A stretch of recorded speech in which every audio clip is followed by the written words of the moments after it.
প্রথমত হচ্ছে ফরজ বিধান কি, গুরুত্ব কোথায় এবং কেন, ফরজের গুরুত্বটা আসলে আমাদের কাছে এত বেশি কি কারণে। আল্লাহ সুবহানাহু ওয়া তাআলা সরাসরি কোরআনুল কারিমে বলেন নাই, কিন্তু নবীজি করেছেন, আল্লাহ পছন্দ করেছেন, সেগুলোকে আমরা সুন্নাহ বলি। কিন্তু ফরজ আল্লাহ তাআলা সরাসরি আদেশ করেছেন। প্রত্যেকটি বিধান আল্লাহ সুবহানাহু ওয়া তাআলা সরাসরি আমাদেরকে করতে বলেছেন। এগুলো আমাদের উপরে হচ্ছে ফরজ আইন।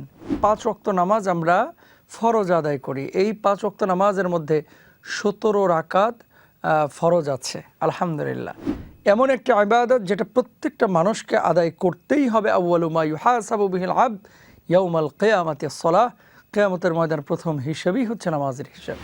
আজকে প্রিয় দর্শক, বেসিক্স অফ ইসলামে আমরা আলোচনা করব ইনশাআল্লাহ তাআলা ফরজ নামাজের গুরুত্ব এবং নিয়ম কারণ নিয়ে। আলহামদুলিল্লাহ, ফরজ ইবাদত আল্লাহ সুবহানাহু ওয়া তাআলা আমাদেরকে দিয়েছেন।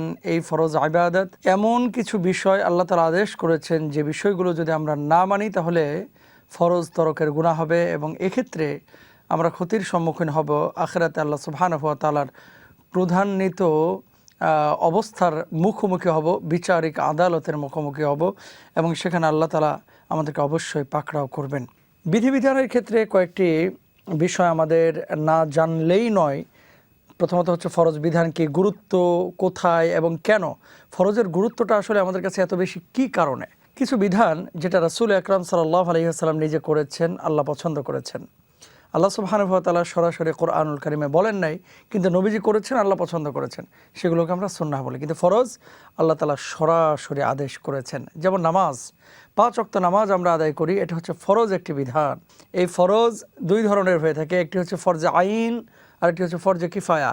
জানাজার নামাজ ইস্ট লন্ডন এলাকার একজন মানুষ মারা গিয়েছে, পুরো এলাকার মধ্যে 2-1 আদায় করলেই কিন্তু সবার পক্ষ থেকে আদায় হয়ে যায়। কিন্তু জোহরের নামাজ ফরজ, পুরো এলাকার মানুষ যদি আদায় না করে 2-1 আদায় করে সবার পক্ষ থেকে কিন্তু আদায় হয় না। তো ফরজে আইন হচ্ছে অত্যাবশ্যকীয় যে সমস্ত বিধানগুলো রয়েছে আল্লাহ সুবহানাহু ওয়া তাআলা সরাসরি করতে বলেছেন। আকিমুস সালাহ, নামাজ আদায় করো। আতুজ যাকাত, যাকাত প্রদান করো। ওয়া আতিমুল হজ্জ ওয়াল উমরাতা লিল্লাহ, হজ আদায় করো, হজ পূর্ণ করো। এই যে আদেশগুলো আল্লাহ সুবহানাহু ওয়া তাআলা, তারপরে রমজানুল মুবারকে আমরা যে রোজা রাখি, কুতিবা আলাইকুমুস সিয়াম, আল্লাহ সুবহানাহু ওয়া তাআলা রোজা ফরজ করেছেন। দেখেন, এই প্রত্যেকটি বিধান আল্লাহ সুবহানাহু ওয়া তাআলা সরাসরি আমাদেরকে করতে বলেছেন। এগুলো আমাদের উপরে হচ্ছে ফরজ আইন, কোনোভাবেই নেগলেক্ট করার বা এটাকে এড়িয়ে যাওয়ার সুযোগ নেই। তো ফরজ আইন আমরা বুঝলাম, ফরজ বুঝলাম এবং সুন্নাহ বা মাসনুন বিষয় বুঝলাম। ওয়াজিব হচ্ছে সুন্নাত এবং ফরজের মাঝামাঝি একটি অবস্থা।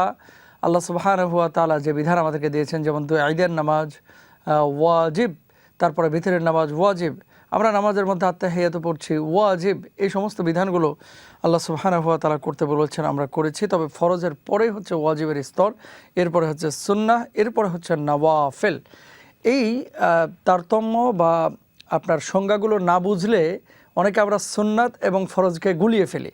তাহলে ফরজ যে নামাজ আল্লাহ সুবহানাহু ওয়া তাআলা আমাদেরকে দিয়েছেন, আমরা যদি খেয়াল করি তাহলে দেখব যে প্রতিদিন 5 ওয়াক্ত নামাজ আমরা ফরজ আদায় করি। এই 5 ওয়াক্ত নামাজের মধ্যে 17 রাকাত ফরজ আছে। আলহামদুলিল্লাহ, এই 17 রাকাত হচ্ছে সরাসরি আল্লাহ সুবহানাহু ওয়া তাআলা আমাদেরকে দিয়েছেন। আমরা 5 ওয়াক্ত নামাজে 17 রাকাত ফরজ আদায় করছি। এর বাইরে যেগুলো আছে হয়তোবা ওয়াজিব হবে, নতুবা এগুলো সুন্নাত হবে। এই 17 রাকাত ফরজ নামাজের গুরুত্ব তাহলে কি দাঁড়াচ্ছে? এটা এমন একটি ইবাদত যেটা প্রত্যেকটা মানুষকে আদায় করতেই হবে। আউয়ালু মা ইউহাসাবু বিহিল আবদ ইয়াউমাল কিয়ামাতি আস-সালাহ, কিয়ামতের ময়দান প্রথম হিসাবই হচ্ছে নামাজের হিসাব। এখন আমরা নামাজ যে আদায় করি 2 শ্রেণীর মানুষ। এক শ্রেণীর মানুষ হচ্ছে যারা মৌসুমে নামাজ আদায় করে, শুধু শুক্রবার নামাজ আদায় করে। আরেক শ্রেণীর মানুষ শুধু রমজানে নামাজ আদায় করে। আরেক শ্রেণীর মানুষ 5 ওয়াক্ত নামাজ একেবারে পুঙ্খানুপুঙ্খানুভাবে যেভাবে শরিয়া বলেছে সেভাবে আমরা আদায় করি।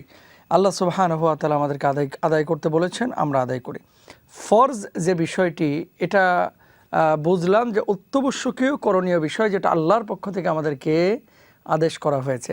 সূরা নূর আয়াত নাম্বার 1 আল্লাহ তাআলা কি বলছেন একটু খেয়াল করি। তাহলে সূরাতুন আনজালনাহা ওয়া ফারাদনাহা ওয়া আনজালনা ফিহা আয়াতুম বাইয়িনাত, সুস্পষ্ট আয়াত। আল্লাহ সুবহানাহু ওয়া তাআলা এই নিদর্শন আল্লাহ সুবহানাহু ওয়া তাআলা রেখেছেন কোরআনুল কারীমের মধ্যে, এই সূরার মধ্যে। দেখেন একটা শব্দ আপনারা শুনেছেন, ওয়া ফারাদনাহা।